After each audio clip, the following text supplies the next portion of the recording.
My name is Dr. Saqib Mohajer, and I'm from Orland Park, Illinois. I first started looking at Velscope, to be honest with you, a long time ago, both Vislite and Velscope, and I really hadn't thought anything of them. I kind of felt they were both kind of gimmicks. So I didn't really look into either technology and didn't really do much research.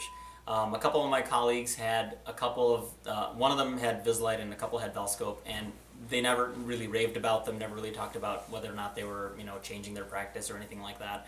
And again, I was still kind of not sold on the idea.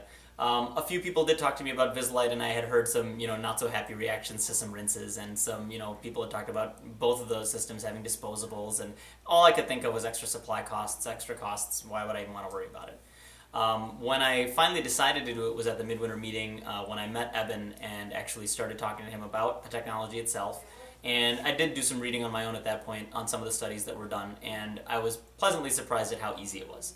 That probably was the deciding factor for me, was that it wasn't going to involve an elaborate examination. It was basically my existing oral cancer screening with a little adjunct. And that, for me, was the big difference maker, was that it wasn't going to be a huge change in my protocol. It was going to be something that I already did with a little bit of a boost. And then actually trying it out is what made the biggest difference for me, seeing how simple it was to spot lesions, to be able to actually, diagnose things that were completely invisible to the naked eye. That made the difference for me. One of my chief concerns was patient acceptance, and that was a concern for me, for my staff, for everybody. And when I had first met with the rep, I was kind of concerned. They were saying anywhere from $5 to $20. Some offices were charging like $60, and I thought that's just ridiculous. Nobody's going to accept it. On the rep's recommendation, we went with $15 as our price point. And I was really skeptical. I did not think we were going to get much. And honestly, within 2 weeks of just checking on who had accepted, who had not, we were at more than 85 or 90% acceptance. And that really took me by surprise, because I thought, $15 that insurance doesn't cover, nobody's going to want to do that.